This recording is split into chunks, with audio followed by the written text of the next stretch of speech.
Wireless gaming controller. थोड़े दिन पहले कॉस्मिक बाइट का क्वांटम कंट्रोलर रिव्यू किया, 4000 रुपए का कंट्रोलर है वो। उससे पहले हमने स्टेलरिस रिव्यू किया था, वो 3100 रुपीज का था। क्रियो का मिराज ही आप ले लो, वो भी 3000 के आसपास है। जितने वायरलेस गेमिंग कंट्रोलर है वो 3000 या उससे ऊपर की रेंज में अभी तक हमने रिव्यू किए थे। लोग कह रहे थे भैया कुछ 2000 के आसपास दिखा देते। नहीं, मैं कहां से दिखा दूंगा, मैं थोड़ी बना रहा हूं। कॉस्मिक बाइट ने अपना 2000 के आसपास का कंट्रोलर लॉन्च कर दिया है, जिसका मॉडल है ब्लिट्ज। अब ऑब्वियसली ये कम प्राइस के साथ आता है तो डेफिनेटली हमारे को फीचर्स भी कम मिलेंगे, बट यस अपने प्राइस के हिसाब से काफी एक्साइटिंग फीचर्स के साथ आता है। जैसे हमारे को हॉल इफेक्ट वाले ट्रिगर और जॉयस्टिक इसके अंदर मिलते हैं, और भी बहुत सारी छोटी छोटी चीजें जो इस वीडियो में कवर करेंगे। एंड कहां ये लैग करता है दूसरे कंट्रोलर से, वो सब भी अब आपको बताएंगे डब्बा खोल के। तो भाई यहाँ पे वैसे ही काला पीला कॉस्मिक बाइट का बॉक्स मिल जाएगा। ये हमारा कंट्रोलर बन रखा है फुल एक्सबॉक्स स्टाइल में।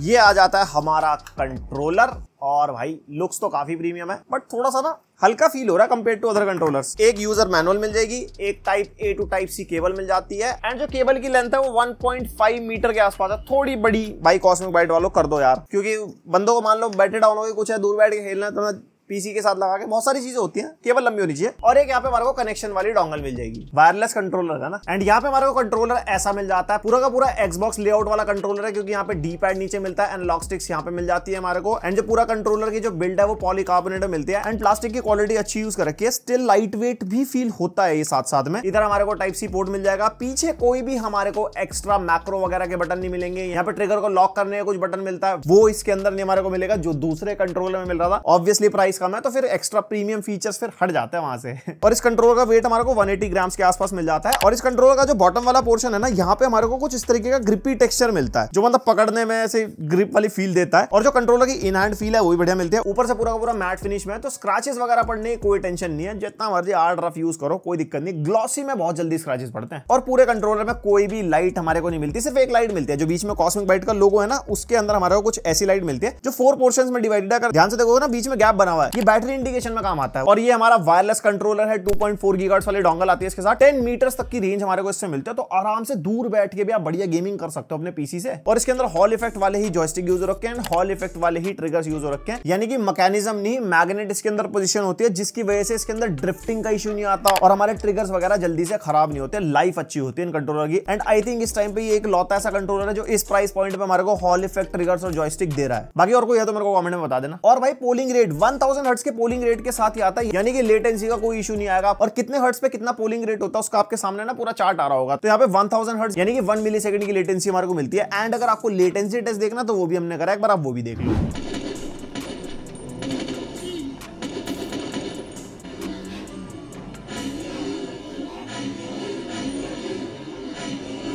और हाँ, जिनके पास स्टेलरिस कंट्रोलर है ना, उसके अंदर भी फर्मवेयर अपग्रेड आ चुका है, वो भी 1000 हर्ट्ज के पोलिंग रेट को सपोर्ट करता है। तो अपग्रेड कर लेना, उसके यूजर मैनुअल में मेथड लिखा होगा अपग्रेड वगैरह करने का, वरना कॉस्मिक बाइट की वेबसाइट पे चेक कर लो, वरना उनके कस्टमर केयर का सर खा लो।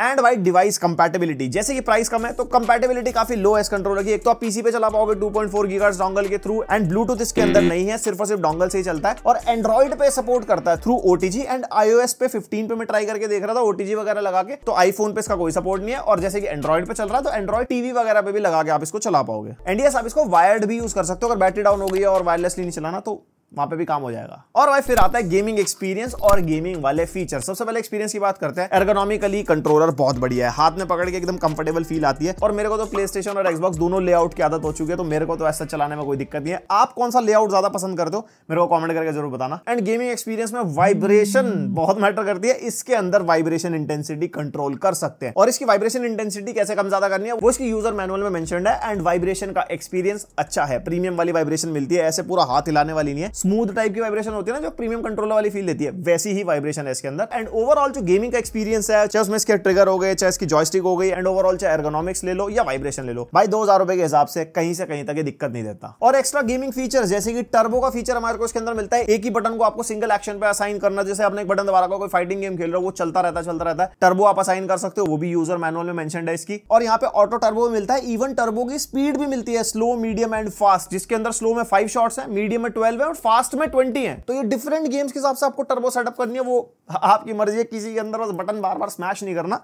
टर्बो लगा के छोड़ दो। और इसके अंदर हमारे को डी पैड स्विच भी मिलता है, जो नीचे वाला डी पैड कंट्रोलर है और ऊपर वाली जो एनालॉग स्टिक है, इनको आप स्विच कर सकते हो। यानी कि डी पैड वाला काम ये करेगा और एनालॉग स्टिक वाला काम ये करेगा। अगर आपके किसी गेम में इस तरीके का सपोर्ट है तो इनको आप स्विच कर पाओगे कंट्रोलर के एंड से ही। एंड इसके अंदर डी पैड की डायरेक्शन भी सेट कर सकते हैं। जो डी पैड है हमारा वैसे तो 4 बटन वाला होता है, नीचे ऊपर लेफ्ट राइट, लेकिन अगर आप 2 बटन प्रेस करोगे ना तो वो कॉर्नर्ड भी चलता है। जैसे कुछ गेम में ऊपर टेढ़ा आपको शॉट मारना है, कुछ है आप रेट्रो गेम्स वगैरह खेलते हो, लेकिन किसी किसी गेम में वो दुखी भी करता है कि हमारे को भाई टेढ़ा नहीं चाहिए, तो इसकी डायरेक्शन 8 से 4 पे भी हम कर सकते हैं और 4 से 8 पे भी कर सकते हैं। वो भी यूजर मैनुअल में मेंशन्ड है। तो ये वाले जो एक्स्ट्रा फीचर्स है गेमिंग वाले, ये भाई बड़े से बड़े तगड़े तगड़े कंट्रोलर्स में भी नहीं आते। इन सब के इंटीग्रेशन से ना गेमिंग एक्सपीरियंस काफी एनहांस हो जाता है। और भाई जैसे कि वायरलेस आइटम है, बैटरी बैकअप 600 mAh की बैटरी इसके अंदर मिलती है। चार्जिंग में अच्छा खासा टाइम लगाता है, 2 से 3 घंटे लगते हैं इसको फुल चार्ज होने में। एंड बैटरी बैकअप भाई 7 to 15 आवर्स का है। इतना लंबा गैप क्यों बता रहा, क्योंकि वाइब्रेशन इसके अंदर है। इंटेंसिटी जैसी आप रखोगे या ऑफ पे यूज करोगे कुछ है तो ज्यादा बैकअप मिलेगा, और ज्यादा इंटेंसिटी होगी तो कम बैकअप मिलेगा। 7 to 15 आवर्स अच्छा खासा बैटरी बैकअप है।